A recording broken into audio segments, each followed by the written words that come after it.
1 minute at a time. I was blind, but now I see. Working jobs we hate, so we buy shit we don't need.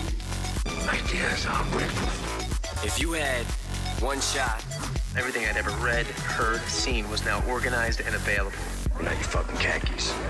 Life moves pretty fast. The Biohacking Secret Show. Does your story play a role in cardiovascular health? Not mine personally. I've wanted to be a physician since I was in fourth grade. And cardiology was very interesting when I was going through training, but did the conventional training and then really kind of fell down the rabbit hole in my third year of training saying why do these people keep coming back with all this heart disease? What can we do to kind of get to the root cause? So then eventually, went down the kind of functional medicine route. I was looking at advanced lipids and inflammation for a couple of years, did some training with Dr. Mark Houston and Joel Kahn, and then came upon the biohacking world in 2017 when I was going to do a trip over to Bhutan, and it was a 14-hour flight from St. Louis, and I was like, man, the jet lag is going to kill me. So how do I kind of mitigate that? So I came upon some article from Asprey talking about blue blocking glasses. Did not understand the science at that point, just bought the glasses, wore them on the plane, looked like the Unabomber, looked insane on the plane, and made it over to Thailand, and the jet lag really wasn't that bad. So I was like, there's something to this light thing. Let me go reading about it. And then when I got back, started reading a lot about it, and then somehow stumbled upon Jack Cruse's world, and then really went deep down the rabbit hole to light water magnetism stuff. Nice, very cool. All right, well, we're rocking. Let's just keep this party train rolling. What were you seeing your third year? Was it residency that you said? So it was my cardiology fellowship. So I did basically 10 years of training after college. So it's 4 years medical school, 3 years of internal medicine. Took a 4-year break with the Navy, was an internist for the Navy for a while, then came back and did 3 years of cardiology fellowship. And by the end of my 3 years, I really thought I was going to be an interventional cardiologist and be doing stents and, fixing people up, with acute problems. And it's exciting, and we're always going to need those, kind of doctors. But the same patients are coming back every 6 to 12 months. I was like, man, we have them on, quote, statins and blood pressure meds and aspirin, but that doesn't really seem to be the reason why they're, not having more events. So really start looking at the advanced lipid profiles and the inflammatory markers and, doing some of those panels initially. And I was getting better results for my patients, but I still knew there was something more. And then once I really kind of realized, the power of the mitochondria for the heart, I really kind of dug deep into that in the past, 18 months or so, and started up a new practice last year, which exclusively focuses on heart attack and stroke prevention.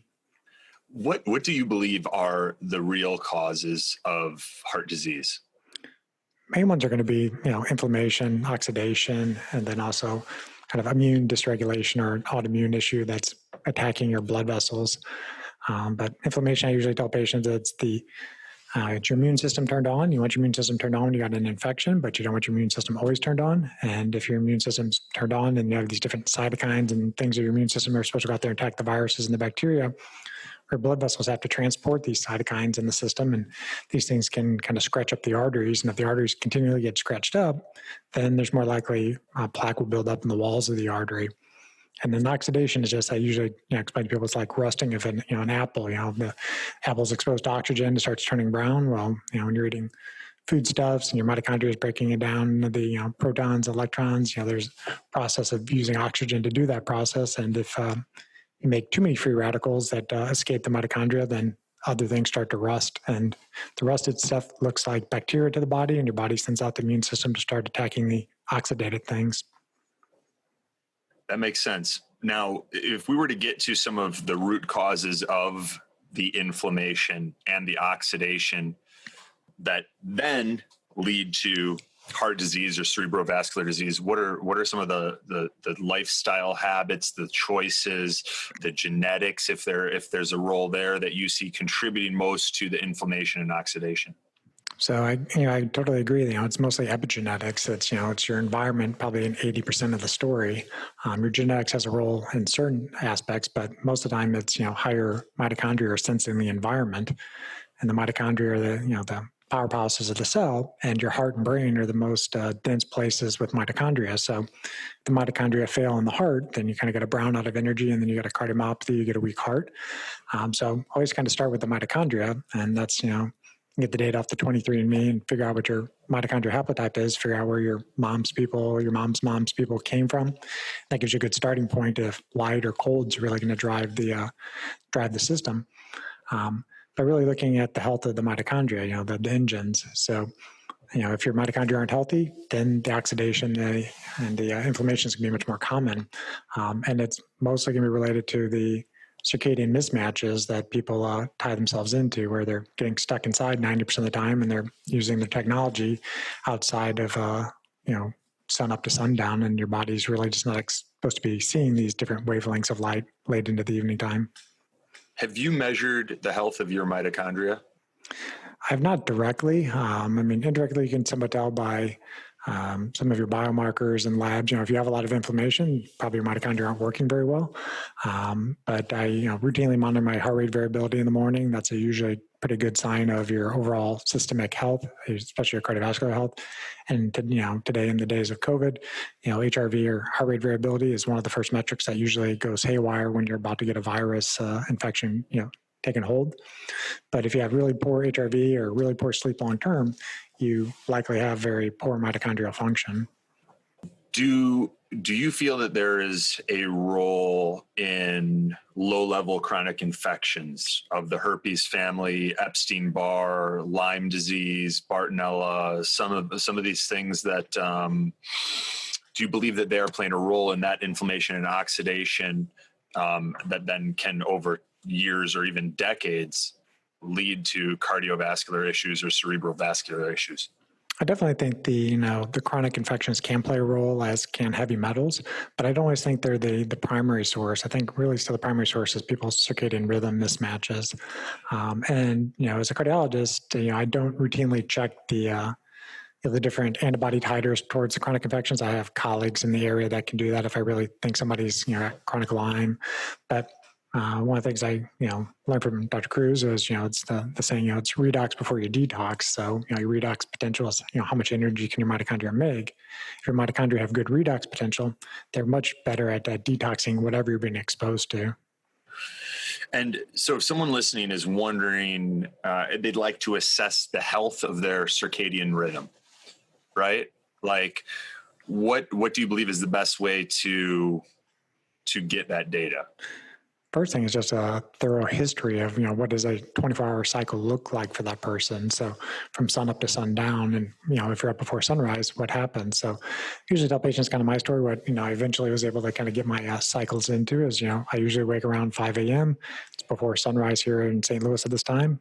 So I always put on my blue blacking glasses before that time and don't expose myself to a bunch of artificial light. Much like you got going on right there. My house looks like a submarine in the morning time, and it's all red light or UV light in the morning. I've got an EMR. I got a couple. There's two EMRs. I got the EMR Tech Firewave over here, and then I got their big granddaddy. You guys that are listening to this can't see it, but it's about a 4-foot panel of red and infrared light. Which one do you use? And then those guys are great. Yeah, I use the Firewave for the most part. Yeah, and then have some other devices. I'm currently wearing the Weber Laser Watch. It's their Spectra. What's that? Yeah, this thing's pretty awesome. So you can see it's got red lasers in there, but it also has blue, green, and yellow. Weber Laser Watch? Yeah. Is this like what Cruz and Ruben were doing with the Quantlet? It's a little bit different, where this does not have UV built into it, and it does not have a cooling mechanism. Okay. But the Weber guys are out of Germany, and that's where a lot of the photobiomodulation data came out of. It was mostly Russia and Germany, and the Cold War kind of hid a lot of that stuff from our eyes for quite a while. But they're developing some very interesting that is cool. So just to describe this to the listeners, like you're wearing a watch that's on your radial and ulnar arteries. Correct. And I can see light. So that's like a healthy Apple Watch. Correct. Yeah, it's a very healthy Apple Watch, and it helps with jet lag mitigation. It helps with when you're sitting inside under artificial light, some will balance out the the red and blue spectra. Is it good as the Quantlet? I don't know for sure. I know the Quantlet's been out of production for a little while, and I know Ruben was working on version 2, but I haven't seen it go live yet. Yeah, I bought one of the originals and I couldn't get mine working. I really, really wanted it to, but it was straight up busted, and then they didn't have enough in stock to even replace it. So Ruben just gave me a refund, but I was very excited. Is this spelled Weber? Correct. Weber Laser Watch. All right, I'm gonna have to check that. What is one of those daddies run? They have a couple different models, and this one's probably about $1,500. So they're not cheap, and this is something I would use. I'm I don't want to say a professional, but at least a semi-professional biohacker, so I could justify the cost and I could let patients play around with it. But the people who would benefit most would be somebody who has heart disease, autoimmune condition, cancer, and they really need to assimilate more light. I'm always going to tell you, get outside in the sun, and I do like the MRs as well, and I frequently recommend patients get that. But if they need even more than this, and then I've done it once for myself just to see what it was like, but the Weber people actually have something called the Weber Endo Laser, and it's intravenous laser. So you get an IV put in, they put a fiber optic cable in the vein, and then you dial in whatever wavelengths of light you want to use to treat yourself with. Yeah, there was a company, UVLRX, and they had something similar with, I believe it was like a red, a green, and a purple, and they kind of got, pushed out by the medical mafia, as tends to happen in certain situations if your shit's good. All right, beautiful. Did you notice a difference when you started using the Weber laser watch? So Any actually, changes? not tremendous, and it's probably because I consider myself a fairly healthy individual. I do my routine monitoring with my heart rate variability. If I had the ring for a couple of years and spot check my sleep, and I'm wearing it more often now just because of some of the metrics that can come off the ring that can tell you if you're being more exposed to COVID or not. Yeah, that's why I stopped wearing mine too. So for those of you guys that are rocking an Oura ring, this is me saying it. They're tracking your temperature. They're using the same BS that Apple just threw on everyone's phones without asking for contact tracing. So like, this is another way where you could be, if this goes more draconian, you could be possibly pulled from your home or any of the crazy stuff that's going on in China already. So be aware of what devices you're carrying around with you that allow you to be contact traced. And this now includes the Oura ring, and that's why I've stopped wearing mine. Yeah, and then, I got this Weber laser watch right in March, right before it all started hitting, where I'm at. And so, I've not done a whole lot of traveling since March. But if I start traveling more, I would definitely use it for jet lag. And, if I had more of an autoimmune issue, I would definitely be using it more often. Beautiful. From everything what do you believe are the most important labs to get to assess your risk of a cardiovascular or cerebral vascular event? So I typically do a fairly comprehensive blood work panel in patients who come to see me for cardiovascular risk assessment. And, most people probably had their traditional cholesterol panel checked and maybe an A1C or 90 average blood sugar, but those are just kind of starting points. So there's more advanced lipid testing that you can look at where you're actually looking at the particles. The particles are what actually sort of drive the cholesterol around the system. And the particle size, right? And the particle size is secondary. So it's kind of like cars on the highway. The more cars you have on the highway, the more risk that these things are banging into your arteries and getting stuck in them. So it's predictive of risk. The cholesterol by itself is not necessarily predictive because half the people that come into the hospital with heart attacks have, quote, normal cholesterol. But if you check their particle number, they're probably likely very elevated. And then like you were saying, size is important. If your artery is like a tennis net, the particles can be big like a tennis ball. They're not getting through there, or they can be small like a golf ball, and they're more likely to get through the net. And so small particles, they stick around in the system longer, and they're just more likely to get oxidized, more likely to get rusted. And so those damaged cholesterol particles that are usually getting stuck in the walls of the arteries. That makes sense. How'd you do in school? You seem like a pretty smart dude. I did pretty well, but I can actually tell you that like medical school kicked my ass initially because I'm one of those people that had, photographic memory, for like high school and college. And so I didn't think it was necessarily easy, but, I was one of those people that cram, the night before tests and usually get past most tests. But the med school is like, drinking from a fire hose. There's no way you can like cram medical school into your brain. And I actually, got crushed in human anatomy the first semester, so I ended up actually repeating human anatomy to be able to continue my medical school training. But but honestly, like med school was great for many things, but I've had to unlearn so much of what I learned in med school to be able to actually understand what actually drives human health. And I basically had to reteach myself a lot of this quantum physics and how light actually interacts with your body. I had to do that all on my own on the past couple of years. Yeah. What are the biggest lies or myths that many people believe around heart health? That cholesterol is the absolute be all end all of heart disease. Cholesterol is one of the things that can cause an issue with your arteries, and cholesterol is always going to be in plaques in your heart arteries or your carotid arteries, but it's not the number one thing that's driving your risk. It's the damaged cholesterol that's the big issue, and it's the inflammation that damages the cholesterol. I learned that, there may be 300 to 400 variables that actually drive vascular disease. So if you've had just cholesterol checked, your blood pressure, you're not diabetic, or you smoke, or if you're overweight, kind of the 5 big things, that's a good starting point. But there may be 395 other things you maybe need to take a look at. And it's, again, on that advanced lipid panel, you get, the particle number, particle size, inflammatory markers like CRP, LPPLA2, myeloperoxidase, something called lipoprotein A, which 20% of the population has. It's sort of like LDL, but it's more likely to put plaque into your arteries and more likely to cause blood clots. And it's not checked on a routine cholesterol panel. So that's every single one of my patients gets that checked at least once. And if it's high, then there's some other things you can do to try to lower the risk. There's not great medications or supplements right now to lower LPA, but those people need to be monitored more closely.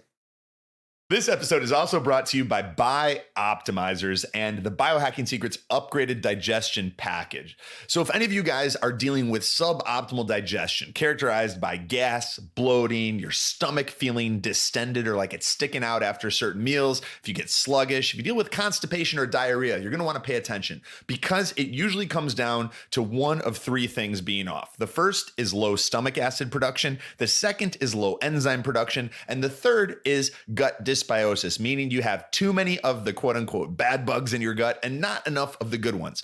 And the Bioptimizers Biohacking Secrets Upgraded Digestion Package addresses all of these root causes of suboptimal digestion. It's the best value you could possibly get if you are looking to take 30 days and turn your digestion completely around. And you can get that for just $177. It's usually $270 by going to bioptimizers.com/biohacks. That's bioptimizers.com/BIOHACKS to check out the exclusive Biohacking Secrets Upgraded Digestion Package for just $177 today. I heard an interesting theory from Dr. Frank Schallenberger. I don't know if it's even a theory or if he considers it proven, but I'm interested on your take. He's had situations where people had like 95% blockages. And when he started doing heavy metal chelation with them, the blockages almost completely reversed and disappeared, specifically when he was using chelation therapy combined with ozone, like something that he calls Keyzone. Have you noticed a correlation with plaque and heavy metal toxicity? And have you seen a similar benefit when you do a heavy metal detoxification or chelation protocol that plaque starts to diminish? That definitely is possible. I don't personally chelate. I do have some colleagues and friends in town that can do that if I need patients to get assessed for that. But even the federal government did a trial a few years ago called the TAC trial, and they're currently doing the TAC2 trial. And that was the first trial, at least that the general cardiologist took aware of, that showed that chelation therapy could actually lower events in people. It was mainly in the diabetic population, so TAC2 is mainly focusing on those population. But the way that chelation works, at least the explanation that I best understand at this time, is that it's not necessarily like sucking the plaque out of the walls of the artery, but it's lowering the inflammation, and because it's removing the heavy metals, and then the body's able to repair the damage, and then the plaque will start regressing with that. So I usually tell people, Mother Nature is very wise. It's great that we got these pills and procedures when people have acute heart attacks and we need to stop them, but get out of Mother Nature's way and let the body start healing itself. And so if you remove the heavy metals, if you can remove the source, why they keep coming into you, do that first. But if it's present, do your, sauna therapies, sweat it out. And then also, if you really need chelation, work with a provider that's, well experienced in that. Yeah. Yeah. And he'd even mentioned something that I thought was interesting, that where it might even be like a protective mechanism, like an adaptation to get heavy metals out of, or at least prevent them from reaching like certain vital organs. You take them out of circulation and encapsulate them in, a plaque or something. Anyhow, I digress. What's your take on LDL cholesterol? Because we've heard everything from like it's the devil to it may be associated with longevity. And what's your take on that from what you've seen and what you know? So LDL is one of the things that, every single patient that comes to see a cardiologist is going to ask, what is my quote bad cholesterol? And then it usually starts with me educating them that there's no such thing as bad cholesterol. There's just cholesterol. Every cell in your body needs cholesterol. You make your cell membranes with it. You make your bile acids with it. You make your testosterone, your sex hormones with it. You know, Some of those myelin sheaths too, right? Right. Your nerves, your brain is all made of cholesterol. So cholesterol wasn't put into you by Mother Nature to give you heart attacks or strokes. So first educate them on that aspect. But then that LDL by itself, the LDL-C, which is given to you in a standard lipid profile, really doesn't predict for risk very well because you don't know if it's the small LDL or if it's the really big LDL. Mm-hmm. So you need an LDL particle number to know that if it's a risky type of thing. But, you know, if somebody has had an event, meaning they've had a heart attack, a stroke, they got a stent in their heart, they've had bypass surgery, those people are high risk, and then they may need to be on medications that lower their LDL particle numbers down to reduce their second events. But for primary prevention, meaning somebody who's never had an event, just trying to lower cholesterol to lower events, you know, you got to treat a whole lot of people for that one person to benefit. And there may be some people that are getting some side effects from it. So I personally don't just blindly start treatment on people. You know, I want to know how healthy are their arteries. And so that's where I kind of do some of those non-invasive testing to look at the health of their arteries. You know, the two main ones I do are the CT coronary calcium score and the carotid intimal medial thickness scan. If either of those tests are abnormal, then that indicates that the LDL cholesterol at some point in your life has gotten oxidized, inflamed, and is starting to get stuck into your arteries. Then you probably need to do something about it. But if you have a calcium score of 0 and you have a normal CIMT or carotid intimal medial thickness scan, cholesterol is probably not the biggest issue. Just keep doing what you need to do from a lifestyle standpoint. Interesting. Okay. Hey, Kumba, knock it off, man. Sorry, it's No worries. my puppy. He usually doesn't rattle off 30 in a row, but he's on one. What is your here? How about this? Are you a vegan? No. What is your take on people who are eating vegan because they believe it's good for their heart? Not the people themselves, that philosophy. Sure. So you're right. And you kind of got to split it up in two aspects, you know, veganism, because ethically that's what you believe in. That's totally different. Totally different. You know, you're vegan because you think it's the absolute healthiest thing for your heart. The challenges are going to be in that, you know, if you really exclude DHA from your diet, you're going to have a hard time having optimal mitochondria. And it's not something that you can take in a supplement form and get it into the system the same way as Mother Nature intended it. So veganism can be a right direction if you were starting with a standard American crap diet. You know, veganism people can do well for a while, but typically, you know, within a year or two, they may not keep feeling as well as they did when they first started. So they're frequently missing out on some of the B vitamins and especially the DHA that's mainly in the cold water fish. Mm-hmm. And then there's usually a lot of latitude around grains because anyway, we won't get into that. Let's play a fun game. Let's imagine you've got 30 seconds and you're allowed to rattle off any tests that you would want to include for someone that wants to optimize their heart health. And then at the end, I'll let you know when 30 seconds is up. Okay. And there's no price. You just rattle them off and these are the ones you'd get. And then we're going to synthesize it down to, if you were only allowed to pick 5, what would those 5 be? So I'm giving you both the questions because the first one's timed and it might allow you to think about the second one while you go. Ready? Okay, sure. Go. CT coronary calcium score, carotid intimal medial thickness testing, endopat testing for endothelial function, and then labs would be HSCRP, myeloperoxidase, LPPLA2, F2 isoprostane, LDL particle number, LDL particle size. 15 seconds left. DMAO, vitamin D, hemoglobin A1C, fasting insulin, fasting glucose, LP little a, ApoE, 9p21 genotype, KIF6 genotype, SLCO1B1. That's probably it's time. Nice job. Heck of a job there. That's pretty impressive. All right. Now, no time. We're done with that. I'll try not to do it ever again. No, but that was actually fun. I was having a blast. Yeah. Good, very good job. And then, but now what if you're only allowed 5? What are like your 5 bang for the buck labs for someone who wants to optimize their cardiovascular health? So if there's 5 tests, I would initially start with the CT coronary calcium score if you're over the age of 40 or have any risk factors, because that's going to tell you what else you need to do. If your calcium score is 0, keep doing what you're doing. If your calcium score is greater than 400, you're a high-risk individual, you need to work with somebody like myself or somebody who understands, preventive cardiology. But if you're not doing imaging and you're just doing blood work, I would start with a high-sensitivity CRP. It's a good global marker of inflammation. An LDL particle number will tell you, if you really want a cholesterol number, that's the number one thing you want to see. You could also have an ApoB if you can't get an LDL particle number. I would get a vitamin D level, and this would be unsupplemented. This is going to tell me how much basically sun exposure you're getting and what your immune system is doing. It's huge. Thank you for saying that. And then I didn't say it in my 30-second ramble, but I would have done a thyroid panel. And I would have, if I said a lab, I can't say just TSH because that's not enough to truly indicate if your thyroid's working. So I would do a full thyroid panel.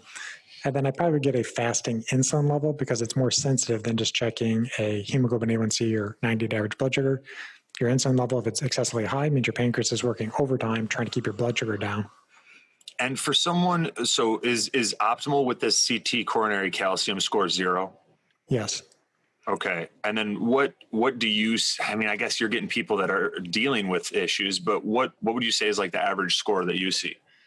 I don't know if I necessarily have an average score, but all takers, over the age of 40, 6 out of 10 people are going to have an abnormal score. And so anything under 100 is not necessarily high risk, but you're going to want to be more aggressive with your other risk factors. If you're over 400, you may even consider taking conventional medications to start lowering your risk, but there's a lot of other tools and tricks I can use. And one of the things you're doing right there, the photobiomodulation, there's some super interesting data coming out of Israel and Russia on photobiomodulation and plaque regression. So I'm teaching my patients that one-on-one to actually work with me. But then, I've seen patients in their 80s with calcium scores of 0, and I've seen a guy who was 48 years old. He had the highest score I'd ever seen. It was like 5,000 something. I ended up having to do a heart catheterization on him when I was still doing invasive procedures. That guy ended up getting like a 4-vessel bypass surgery at age 48. And if I didn't do the test, I wouldn't have known he was that high risk. All right, that's pretty wild. Do you believe that there is a connection? Let's say some people are going to have the genes, right, that like load the gun, but do you believe that there is a connection with people who have not tended to their EMF environment, like they're around a lot of Wi-Fi, computers, they're on their phone a lot? Do you believe that those people will have a propensity to have a higher CT coronary calcium score? I believe that's probably likely. I have not, to my experience, seen any studies on that, but the way that the EMFs work is, affects the voltage gated calcium channels, and that can potentially worsen with patients that come in with palpitations, heart racing sensations. I not uncommonly see people, with their guy, they keep their cell phone in their front pocket, or women are shoving it down their bra. Your phone has Bluetooth and Wi-Fi and cell tower signals in it, and that stuff acts like a radar jammer to the mitochondria that are in your heart. I had learned from Dr. Cruz about the melanopsin receptor. It's a blue light receptor, and it's not only in your eyes, it's on your skin, but it's also in your arteries. And so if you're in around an excessive amount of blue light, but this can also include other EMFs, including like 5G, if you mess up that melanopsin receptor, you will start to calcify certain things. So I know Cruz is, at least recommending the CT coronary calcium score is somewhat of a marker if the EMF is affecting your arteries. Interesting. All right, that's cool. I didn't know that. Do you take aspirin regularly in any form? I do. Baby aspirin, regular aspirin. What's your take on aspirin?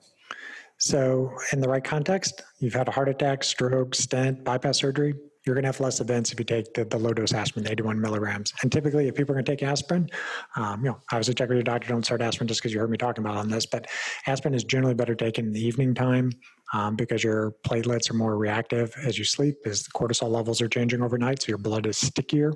So take your aspirin in the evening time if you're going to take it. But I typically will use the calcium score test or a CIMT. If your risk is low risk, aspirin's risk of bleeding outweighs any benefit. But if you got a calcium score over 400 or a CIMT that's like 1 millimeter thick, then potentially aspirin might be beneficial at lowering your stroke risk initially, and then heart attack risk is a little bit less than that. One of your friends tells you his doctor recommended statins. He gets on a statin. You're behind closed doors. What do you tell him? So, statins are, a tool. And this is something that probably, before I got into the kind of the biohacking quantum scene was, the number one thing that, patients would get referred into me by, that either they took a statin, couldn't tolerate it, or just chose that they didn't want to take a statin. And I was the one who said, well, there's some other options for you. So first off, decide, does the patient even qualify or would benefit from being on a statin? So if somebody with a calcium score of 0, a CMT normal, and it's a 40-year-old woman, and they have, quote, high cholesterol, you're going to potentially do more harm to that person than benefit. So don't start them on the statin in the first place. But again, secondary prevention, somebody's had their chest cracked open and bypass surgery, they got a bunch of stents. The statins are a tool that lower inflammation, stabilizes plaque, likely reduces further events. So it's, I'm not nobody should be on statins, or I think everybody should be on statins. It's, an individualized story. But one thing that I will do in this comprehensive blood work panel is figure out if people are on statins and they don't tolerate it, why. One of the biggest things is they're vitamin D deficient. If they're vitamin D deficient, you're almost always not going to tolerate the high dose statins. Or your thyroid is under-regulated, so you're hypothyroid, you're more likely to have issues. Then I will frequently check a gene called ApoE. If your ApoE gene is a 4, you're not likely to tolerate the high dose statins. And those are also the people that actually don't tolerate keto type diets. They don't process fats as effectively as people who have an ApoE3 gene. And then also to kind of check their sex hormones. If they're hypogonad and their testosterone's 100, throwing somebody on a statin on that point just is always showing you that they're having a really hard time using cholesterol, turning it into their sex hormones. So I'll kind of dive deep into would this person even tolerate certain statins? And there's certain statins that are water soluble, so they don't cross the blood-brain barrier. So there's probably a little theoretical less risk of the side effects from them. So I'm very individualized, depending on what the patient's context is. But do I personally take statin? No, my numbers aren't that bad, and I have a calcium score of 0, and my CMT, my vascular age is under my biologic age. Mm-hmm. Have you recommended Strophanthes or used it or read any of the research on it for? No, I've heard of it, but I have not done any deep research in it. Yeah. Okay. Cool. What do you use and recommend? You mentioned saunas. Do you use and recommend niacin for people in order to lower blood pressure or improve cardiovascular health? So I will use niacin for the right context. Now, do I recommend it before people go into saunas? That's kind of an advanced biohacker type thing. You're likely going to flush and you're going to sweat your ass off and taking niacin before a sauna. So be very careful if you're doing that. So yeah, definitely know your blood pressure ahead of time before doing that. But niacin's biggest effect was prior to the statins really taking off. Niacin had effects on lowering heart attack risk in people, but it kind of fell out of favor with a couple trials that may have not really been that well done. And they were throwing niacin on people who were already on maximal doses of statins. So it didn't really show a huge benefit. But if somebody has extremely low HDL and extremely high triglycerides, the main effect is that it's lowering the triglyceride. It hasn't really been shown that raising HDL with anything other than lifestyle has really benefited people. But one place where I will sometimes still use a lot of niacin will be with patients with Lp(a) or lipoprotein A. There's not great data yet that if you lower Lp(a) with niacin, that you're lowering the risk of a heart attack or stroke. It's more theoretical at this point. There is a pharmaceutical company working on a antisense oligonucleotide. ASO is going to be the name of the class of medications. It's an injectable medicine that is shown to be fairly safe, and it's also lowering the lipoprotein A levels by like 80% in certain populations. And so this is a potential game changer for that type of population. It's not a statin, and it's going to work specifically on lowering lipoprotein A. And this trial is expected to come out in early 2024. So for certain patients right now, if they have a calcium score greater than 0 or a CMT that's abnormal, and they have that lipoprotein A, I give them the kind of the discussion like niacin might help you, but we don't have data just yet, and let them kind of decide if they want to start it. Do you have any, great answer, by the way. Do you have any thoughts on metformin as a therapy or an intervention for cardiovascular health? For sure. And that's a great question. And I've probably been using metformin, as a cardiologist, since I got out of training. I definitely was an internist. But I probably, in the St. Louis area, probably have the most prescriptions for metformin as a cardiologist by far, because I don't believe in waiting for somebody to have the full-blown disease. By the time somebody has diabetes, the beta cells in their pancreas are, 50% burnt out, and you're not going to get those back. So metformin might not work great once you've waited too long. So I'm much more comfortable using it early on when somebody's pre-diabetic or insulin resistant. And working on the circadian rhythm, management and making sure you're getting optimal protein and resistance training, all the things that are known to lower your blood sugar. But metformin can make your body use insulin more effectively. And one of the interesting ways is that metformin probably works is that it's actually making the mitochondria autophagy and apoptosis process work better. So you take out the bad engines at nighttime, and then the more effective mitochondria are working. But I know for some of the biohackers, there's the concern that it does impact your exercise capacity. So potentially for people who are using it for the longevity purposes, they may want to kind of cycle in and out of metformin, not taking it every day of the week, especially the days that they're going to do, HIIT training or some, super strong, resistance training that day. Maybe they don't take metformin those days. Yeah, what would that look like? So for someone like me, I've played around with metformin, but I think the last time that I did, I was probably working on the Biohacker's Guide in like 2015. For someone like me whose blood sugar is pretty good, but I am interested in some of the research and some of the positive changes, especially with like autophagy and possibly mitophagy. What would a dosage look like and dosing schedule on a given week? And it's going to sort of depend on, what your goals are with that. But like if you're not insulin resistant, typical dose is generally 500 milligrams twice a day, potentially 1,000 milligrams twice a day maximum. And then, a couple days a week. And, a couple of weeks ago was doing, on my Instagram stories, I had a 24-hour glucose monitor, and I was just monitoring, what things were the things that mostly drove my blood sugar. And honestly, it was mostly resistance training. I didn't realize how much resistance training was actually pushing up my blood sugar, which is normal, and that's what you actually expect. But it really wasn't food stuff that was driving it up. At some point, I would actually like to do a kind of a blue light hack and just like not wear the glasses. I haven't done it in 3 years, so I don't know if I'm really willing to soak up a bunch of blue light to see how bad my blood sugar will be, but maybe I'll do it for posterity's sake and teach people something. But if my insulin level, I'm sorry. Kind of like fit to fat to fit, but with your mitochondria. Right. Mess up your mitochondria and then fix it back up again. Yeah. But if I'm, I'm not insulin resistant, but if I was, I wouldn't have much concern about taking metformin and, at least in the short term while I'm trying to fix the insulin resistance.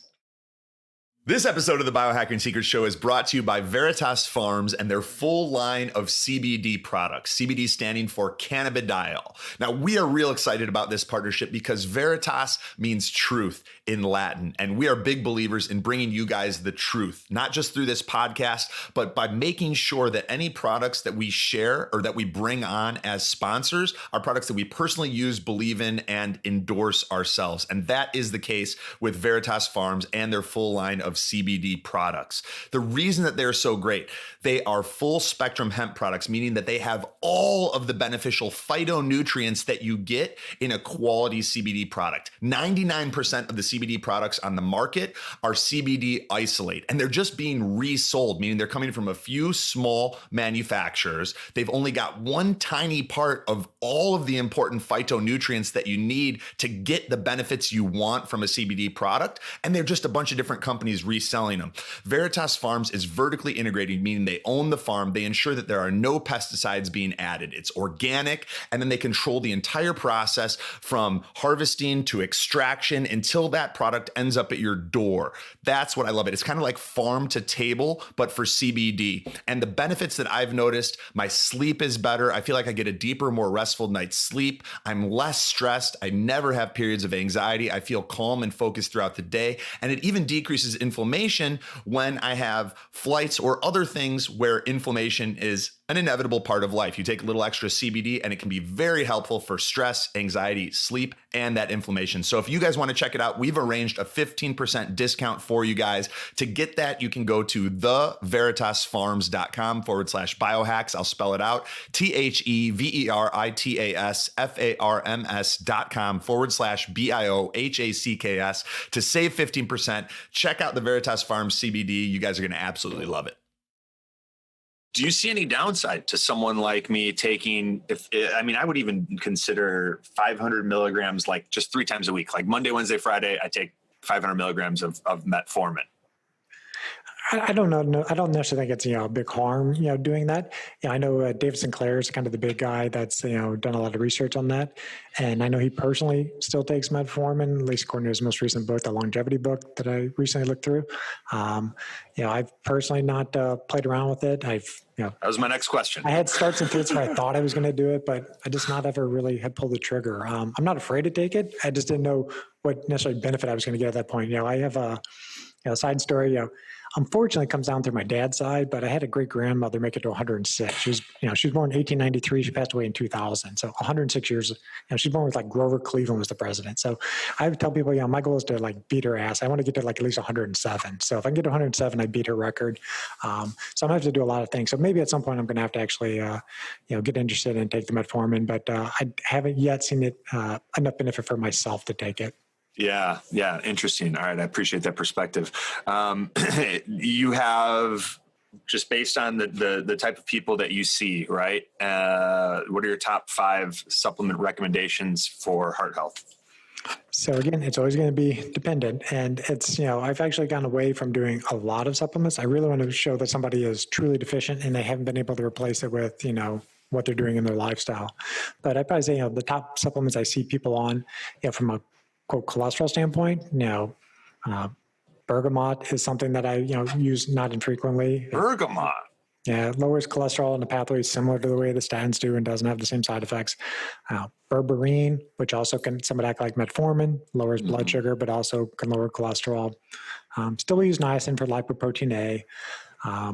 I still will supplement certain people with omega-3, but I really want them to get it through seafood because when you get it through seafood, it actually gets assimilated into your retina in your brain the right way. Taking it by pill might not work the way you're expecting it to. And then, vitamin D is infrequent. I mean, if somebody's vitamin D levels in the low teens, I will supplement them to get them up above 30, but I want them outside. I want them to get out of your damn house. Damn it. Right. So those are my top 5 I probably would use routinely. And then there's a couple of things that I'll use. People have a lot of plaque in their arteries. Vitamin K2, MK7 can help keep calcium out of the arteries. Kyloid garlic can, help with plaque regression. And then now I'm really just trying to get into the photobiomodulation, using red light therapy to stabilize plaque. And I'm going to ask you about that next, I promise. What brand do you use for Bergamot, if I wanted to check that out? Or one of the listeners wanted to check that out. There's really only a couple manufacturers of it, and I don't have a absolute preferred brand, but most of the data is out of Italy because it's Bergamot is a citrus fruit, is similar to a lemon or lime, and they use the rind, and there's some compound in it that it blocks the HMG-CoA reductase enzyme in the liver. It's the same spot that the statins affect, but does not affect the CoQ10 cycle or the glucose and all the other things that sometimes the statins can affect. That's pretty interesting. Okay. And what are your 3 most frequently eaten forms of omega-3? Personally, it would be salmon, oysters, and tuna. Do you do the canned oysters or fresh?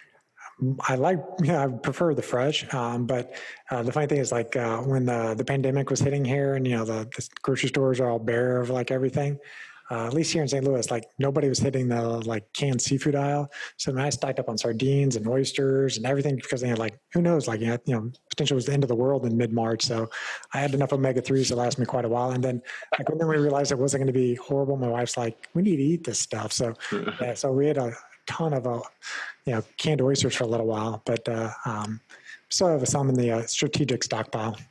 Lovely. All right, let's talk about photobiomodulation. What does it mean for the people that aren't familiar, and what are the ways that let's discuss good and bad.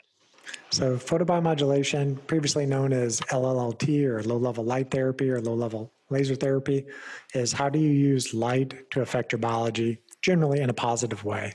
And most of the photobiomodulation is going to be with red light or infrared light.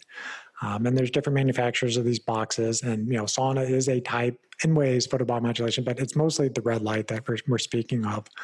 And there's best way to think about it is that the red light charges up your batteries. There's the cytochrome C oxidase in your mitochondria absorbs this red light, and it kicks off nitric oxide from that process. The nitric oxide then dilates your blood vessels, prevents stuff from sticking to your blood vessels. but the red light spins something called the ATPase, the fifth cytochrome, and it basically gives you energy when that thing spins. More ATP comes out of it. And then, it's not something I would say is mainstream, but at least what I suspect is true from reading Gerald Pollack's work is that red light and UV light will separate water, especially the water that's inside your cells. And so you're basically making a battery inside your cells with this red light. And so it's another source of energy for your cells other than the food that you're eating. So photobiomodulation can charge up things that aren't working. Most of the data is in musculoskeletal things, or wound healing. That's kind of where the majority of the data is. But in the cardiovascular world, there is data that it helps with angina, decreasing chest pain, may help with cardiomyopathies or weakened hearts. And just this weekend, I was reading some crazy dog studies where they were causing heart attacks in animals, and then they were treating them during the heart attack with red light therapy, and then like 3 days later, and the animals that got treated with red light therapy had basically heart attacks that were half as large as the other ones. The authors ended up doing a very small study in humans, and the people got traditional care. They all got stented. They were having the worst kind of heart attacks, the STEMI heart attack, but they were shining the red light on their tibia, which was fascinating because your tibia is pretty far away from your heart, but the red light was stimulating the stem cells, the mesenchymal stem cells in the bone marrow and the tibia, and then those stem cells were migrating to the heart and taking care of the problem. It showed in men. Yeah, it was awesome. It was the greatest study I've ever read on like heart disease and red light. I was amazing. I would do this all day long. The problem is there's no hospital in the world that's going to let me come into a hospital and treat people with red light while they're having a heart attack, even though they showed it was completely safe. Yeah. And they only did it in 12 people. They showed that they had smaller heart attacks at that time. There's a test called troponin. Troponin is not supposed to be elevated in your blood. It's a marker that the heart cells are damaged. And the troponin levels were significantly decreased. But at 9 months, the people had basically the same heart function. So it didn't show that the heart function was better than somebody who didn't get treated. Maybe it's just the small sample size, and they'd have to do it in bigger people or bigger population of people. But it's low risk. So if I have a patient, and I can tell you, I've had on my hands, how many patients have had a heart attack working with me in the past couple of years because if they get their circadian rhythm set up and lower the inflammation, the risk goes way down. It's usually something really weird that we find when somebody has a heart attack or they're not following what I'm talking about. But I would tell them that, if you have a heart attack, you need to get a red light panel. You also need to get your ass out in the sun and soak up as much red light as you can from the sun to recharge the batteries that have been depleted from the heart attack. Yeah, very interesting. Just as a side note, a little bit of a tangent, but we recently had myself and then my father, my dad was diagnosed with Parkinson's in 2015. And he's had along the way a little bit of heart murmurs, irregular heartbeats, that sort of thing. He had a pacemaker put in a long time ago. And then my brother, all of us have been doing, I finished a little bit ago, transcranial magnetic stimulation. Mm-hmm. And finding that very helpful. And it's just got me thinking about if that is another way to sort of help restore the body's redox potential, especially if it's reduced in the brain. And where if you hit this from a lot of different angles where you decrease the stuff that's draining you, not just the toxins and the food choices, we know about those, but some of the things you tend to your home environment and the way that you're using technology, your blue light blocking glasses, and then you do that, you get out more in the sun, maybe give yourself a little bit of a boost, especially if you've dealt with depression or anxiety or obsessive compulsive disorder with a tool like transcranial magnetic stimulation. We use the BrainsWay machine, and you can pretty quickly get your redox potential back up and restore normal function in a biological system that's incredibly resilient when we give it the right tools and kind of get out of our own way. For sure. And I don't have personal experience with TCM, but I know Dr. Cruz uses it not uncommonly. He does. Yeah, he does. I didn't know Cruz used it too. And then the people that make the Weber laser, they literally just released the Weber helmet. The thing looks awesome. I got to figure out if I'm going to pull the trigger and get it from my office. But it looks like, a helmet has a bunch of different infrared LEDs in it. I believe it's 810 nanometers because the infrared can penetrate the skull I think they said like 5 centimeters. Yeah. So they can hit a decent amount of the brain. And they were definitely using in Parkinson's and, Alzheimer's patients because, if the mitochondria are, dysfunctional in the brain, you can potentially use the Photobiomodulation to kind of charge up those mitochondria. So, well, were they getting good results with their helmet and people with like neurodegenerative disease? That's what it appears to be. And, especially for patients who've had strokes, even if the strokes are in the remote past, they're still getting some benefit with it. They're showing some, interest in like for depression, because it may be a lot of, not saying all depression, but, a lot of depression may be affected by inflammation of the brain, red light and infrared light lowers inflammation. So, so without there being a lot of risk of it, I think I, might start using it on more patients, even though that's not necessarily my area of expertise. I tell people, I'm a cardiologist, but I have a great interest in, how your mitochondria work. And if I can get the ones that work in your heart better, the ones in your brain are going to work better too. For sure. What are they asking for that helmet? It looks like close to $3,000. Okay. I was expecting it could have been worse. You said it's mostly 810 nanometers, which is like the infrared and then red, I would guess. I don't know I don't think it actually has any particular red in it because they did most of their data on the infrared spectrum for it because they didn't have that the red would penetrate the skull that much. Have you seen any of the Vitalight technology? So the guy intranasal. So the guy who I listened to the lecture to this weekend, he was talking about he had the Vitalight, and that's what he was doing for himself because he had a couple of TBIs or traumatic brain injuries. But then with the Weber one came out, he switched over to using that because it was just a little bit easier for him to use. But that they have decent data on the Vitalight as well. Yeah. Did he say he liked the Weber more? I think he just recently started using it. And I think it literally just got released to being able to be purchased within the past, couple of weeks. Yeah. Okay. All right. Awesome.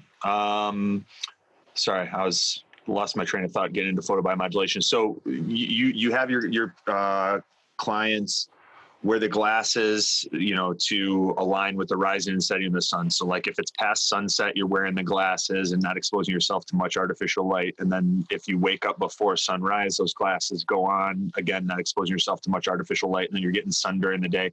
Anything else that they would need to do on the photobiomodulation side as it pertains to heart health? Those are the main things. If you're getting outside and getting appropriate sun, you don't necessarily need to fire up the big photobiomodulation devices if you're relatively healthy. But if you have high blood pressure, you have coronary disease, or your CMT is abnormal, then maybe you want to get an EMR deck or another kind of high quality brand of photobiomodulation device and use it. But the other big thing after kind of your light is always the timing that the nutrients come into the system. So that's kind of the the two-edged sword of the circadian system that I kind of talk about. Like, you earlier asked me about, veganism. I'm more actually concerned about the timing that the nutrients are coming in the system than what exactly people are putting in the system. So big believer in the circadian code, story that Dr. Panda's book, put out, a year or two ago, trying to keep people into a 12-hour feeding window or less, ideally 10 hours or less. They've seen that with Alzheimer's risk too. Yeah. And, trying to get that window tightened. And if they get that down, their sleep quality improves. And their sleep improves, then that's when your mitochondria are repairing themselves. Mm-hmm. Mm-hmm. Fascinating.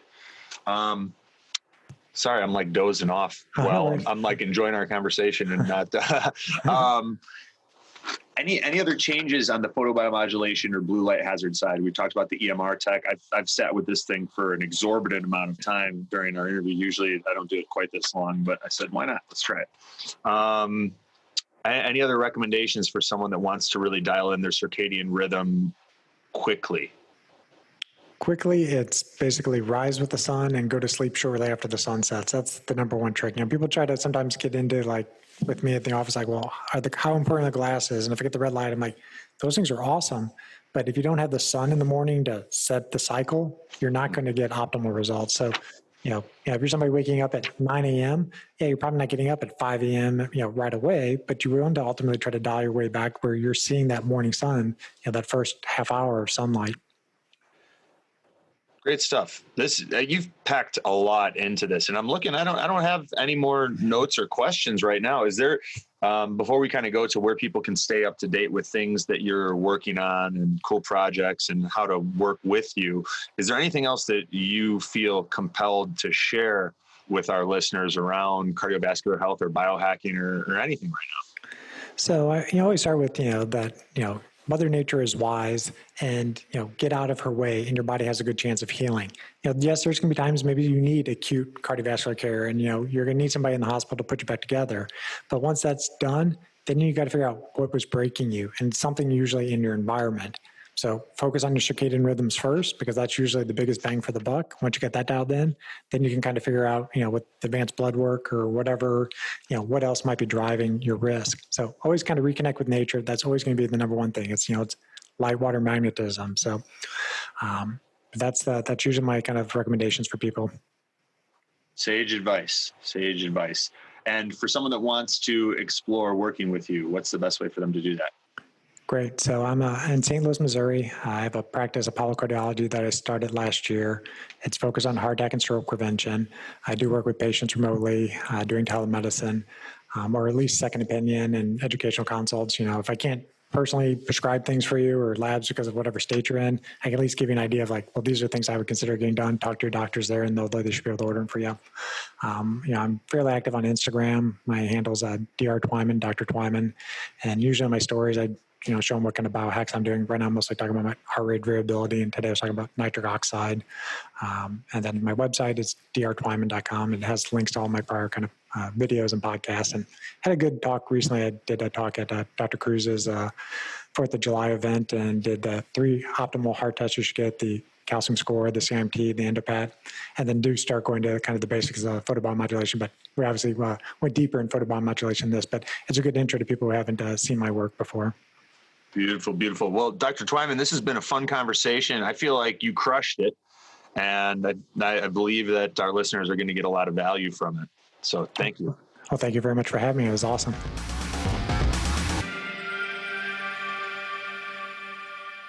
What's up, guys? Anthony here, and thank you so much for listening to this episode of the Biohacking Secrets Show. One of my favorite things to do is helping men and women like you feel what it's like with the body you've always wanted, and all-day energy that starts the moment you wake up and doesn't quit. Over the past decade, we've created a proprietary health assessment that helps me to identify the unique toxicities and deficiencies that may be holding you back from the life that you deserve. And what we've discovered in doing this with now thousands of CEOs, executives, professional athletes, businessmen, Hollywood celebrities, and entrepreneurs is that there's always room for improvement and optimization.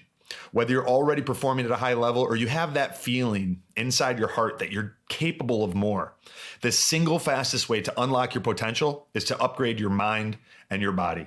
And there's no program on earth that does that faster or to a greater magnitude than our one-on-one consulting program at www.biohackingsecrets.com/coaching. We start with our proprietary health assessment that screens you for vitamin deficiencies like A, D, magnesium, iron, etc., high cholesterol and heart disease, high blood pressure, digestive disorders, hidden infections like Lyme, Epstein-Barr, parasites, SIBO, Candida, and more that can just drain your energy in the background, especially if you don't know about them. Anxiety, depression, and cognitive disorders, autoimmune disease, adrenal fatigue, thyroid issues, mold toxicity, heavy metals, environmental toxins, and other genetic risk factors like MTHFR, APOE status, your glutathione production, and many more. We even recommend the specific tests that I use with my one-on-one clients if they're relevant for you in figuring out your biological age and identifying those key areas and opportunities that can take your life to the next level. From there, we create a customized game plan along with a personalized supplement protocol to help you optimize your weight and energy at the cellular level. And for our platinum clients, we even include a personalized workshop with me in Delray Beach, Florida. Most of the year, this program's full with a waiting list, but we just had a couple spots open up and I wanted to offer them to the listeners of the Biohacking Secrets Show first.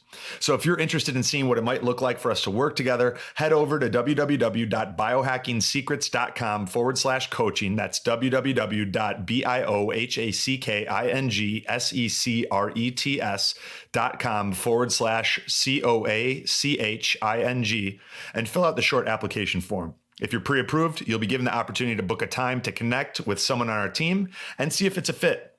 Thank you so much for being a part of this community, and I look forward to potentially going on this journey together.